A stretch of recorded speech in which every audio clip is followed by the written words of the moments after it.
Well, Mark Carney has led the Liberal Party to an election win that will see them form a third consecutive minority government, and it comes at a time of uncertainty around trade and the economy. Joining us now to discuss is Andrew Kelvin. He's head of Canadian and Global Rate Strategy with TD Securities. And Andrew, thanks for joining us on this big day. Thank you for having me. Always a pleasure to be here. So it is a fourth consecutive mandate for the Liberal Party. What's your headline reaction to the results? So it was a little bit of a tighter race than perhaps the polls had suggested. I don't know if that's a huge surprise. We had seen the Liberal lead in the polls narrowing in recent weeks. And to be honest, I think many people, given some recent results outside of Canada, view polls with are accustomed to viewing polls with a maybe a little bit more skepticism than we used to. Nonetheless, with the Liberals holding a strong minority feels like a bit of a contradiction in terms, but it's close enough to majority that the Liberals will have their choice of dance partner, as it were, as they try to pass legislation in the upcoming Parliament.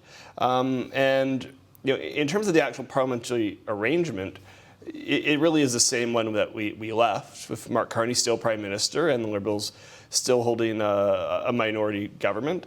I don't see any obvious impediments to implementing the policy priorities that they laid out in the campaign. Should those maintain their priorities, I suppose. The world moves quickly.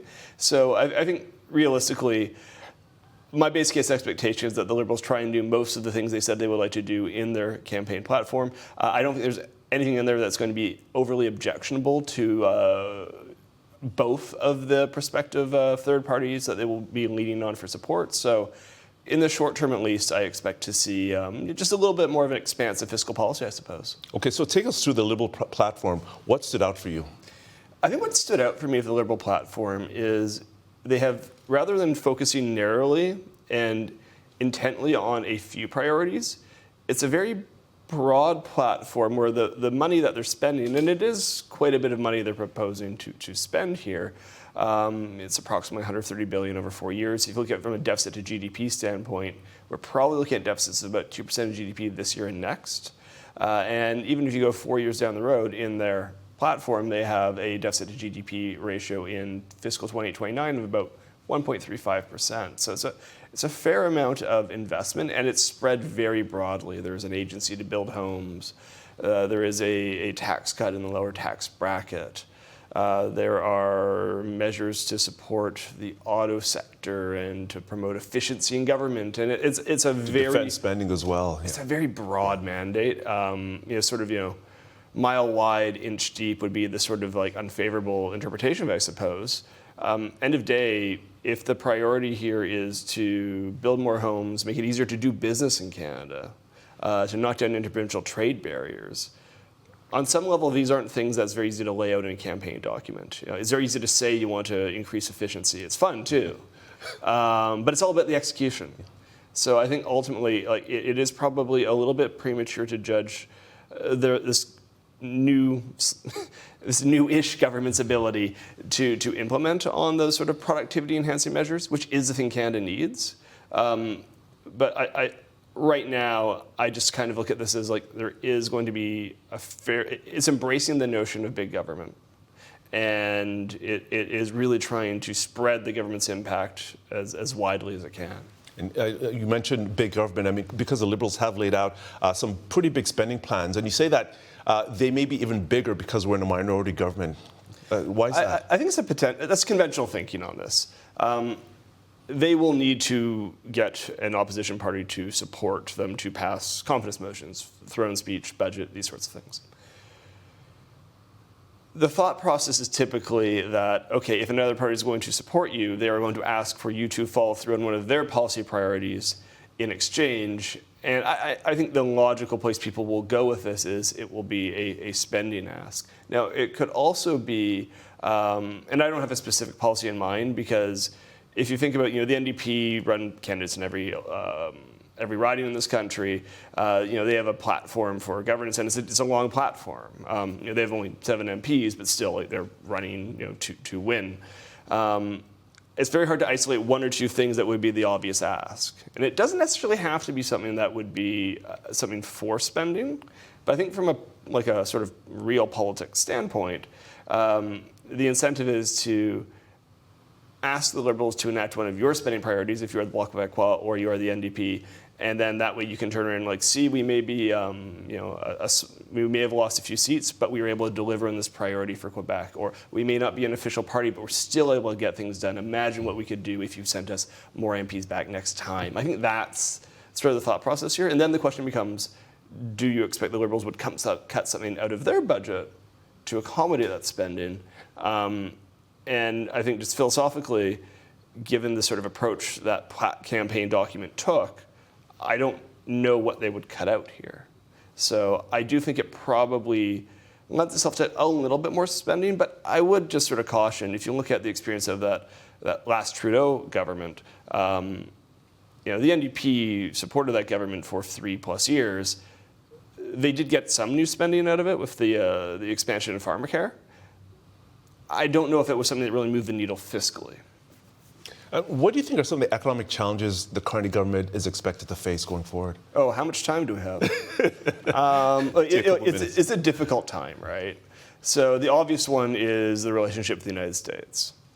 That is, polls suggested that was the motivating factor in selection, as the defining factor in this election. And I think I won't get into the political counterfactuals in any detail because that's not my area of expertise. But I think everyone agrees broadly that some of the adversarial messaging coming out of the U.S. administration was a factor in this election. So job number one is to try and craft as favorable relationship with the United States as the Canadian government is able to. Now, ultimately, it's not clear to me how much impact any politician outside the United States can have on what U.S. trade policy is. I think ultimately the pressure points there will be from U.S. domestic sources. Like Donald Trump is the president of the United States. He's not the president of the United States with a mandate to be nice to Canada. He's going to react to pressure coming from his internal constituency, consumers and companies in the U.S. Still, it will be the job of the Canadian Prime Minister to try and manage that relationship the best they can. And looking down the road, we do have a USMCA renegotiation window coming up next year, and you can make the argument that it's already kind of started. So that's sort of task number one. The other thing, and if they can get this one over the line, it's arguably more important, is because we can't control the United States, right? We can't control what happens in U.S. politics. What we can control is how we manage our own economy. And Canada has, for many, many, many years, been mired in a productivity crisis. Crisis is maybe a bit of a strong word. We can call it productivity funk, but that sounds a little bit informal for this forum, so I don't know what phrase you want to pick here, but an issue with productivity. One thing that was very heartening to me as someone, it's an economist, is hearing a lot of different, senior political actors in this country talk seriously about eliminating interprovincial trade barriers. There's an IMF study, I think it's 6 years ago, looking at this, which estimated that removing completely interprovincial trade barriers would lift GDP per capita by about 4 percentage points, which is a massive amount.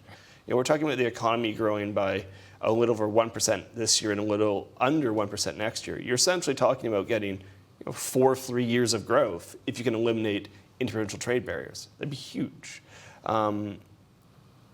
Promoting business investment. This is something that the Liberal platform talked about a lot, the idea that they want to catalyze, their words, catalyze business investment by leveraging private sector dollars with public sector investments to improve Canada's productivity. This is 80% of the game for Canada. If we can knock down interprovincial trade barriers, it doesn't have to be all of them would be great, but just make progress there, make it easier to do business and trade east-west rather than north-south. If we can create incentives for businesses to invest in this country. And part of that is going to be reducing red tape, the opposite of slowing, speeding, project approvals. That would go a long way to boosting standard of living in this country. And that is a big challenge. It's easy to say, as I said at the outset, it's easy and fun to say we're going to promote efficiency and cut red tape. Great. Actually doing it, that's the hard work of governing. And it's a big challenge. Yeah. Absolutely. Execution is important here. Huge. All right, now that the elections are done, how soon should we expect a budget? It's a great question. I would just note that the province of Ontario has yet to table a budget, and that election feels like it was a long time ago, and it just speaks to the fact that these things can take a long time to put together. We would look for a throne speech, hopefully before the end of next month. No time frame's been forthcoming on that. and then a budget shortly thereafter. Like, my expectation is sort of late spring. Like, I'm hoping before the end of Q2. We could see a budget. And I would say, as much as oftentimes new governments will take their time to come out with their first budget, because it is a big process, there's a lot of urgency right now. So my hope would be that perhaps the budget process would be a little bit expedited with this government.